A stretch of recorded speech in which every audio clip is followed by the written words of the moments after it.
దగ్గర ఏమైనా పొరపాటు అయితే మళ్ళీ మొత్తం రాష్ట్రంలో ఉన్న పిల్లలు కూడా ఎఫెక్ట్ అవుతారు. 13,000 పిల్లలు ఫ్యూచర్ స్టేట్లో ఉంది. అందుకే మనం జాగ్రత్తగా ఏవైతే మనం ప్రతిసారి చేస్తున్నామో ఇంకా జాగ్రత్తగా చేయాల్సిన ఉంటుంది. సో ఒకటి ఆల్రెడీ మన డిఐఓ గారు చెప్పారు, రమేష్ గారు చెప్పారు. మనం ఒకటి 144 సెక్షన్ కానీ తర్వాత జిరాక్స్ సెంటర్స్ క్లోజింగ్ గురించి కానీ ఆ కన్సర్న్ ఎంఆర్ఓస్ కూడా మనం ఇన్స్ట్రక్షన్స్ ఇవ్వాలి. కన్సర్న్ ఎంఆర్ఓస్కి ఇన్స్ట్రక్షన్స్ ఇవ్వాలి. ఫ్లయింగ్ స్క్వాడ్ కూడా ఒకటి మనం ఏర్పాట్లు చేయాలి, అది కూడా ఆర్డర్స్ ఇవ్వండి.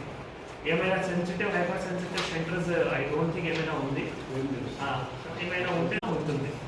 సో ఒకటి ఆల్రెడీ మన డిఐఓ గారు చెప్పారు, రమేష్ గారు చెప్పారు. మనం ఒకటి 144 సెక్షన్ కానీ తర్వాత జిరాక్స్ సెంటర్స్ క్లోజింగ్ గురించి కానీ ఆ కన్సర్న్ ఎంఆర్ఓస్ కూడా మనం ఇన్స్ట్రక్షన్స్ ఇవ్వాలి. కన్సర్న్ ఎంఆర్ఓస్కి ఇన్స్ట్రక్షన్స్ ఇవ్వాలి. ఫ్లయింగ్ స్క్వాడ్ కూడా ఒకటి మనం ఏర్పాట్లు చేయాలి, అది కూడా ఆర్డర్స్ ఇవ్వండి. ఏమైనా sensitive hyper sensitive centres I don't think ఏమైనా ఉంది, ఏమైనా ఉంటే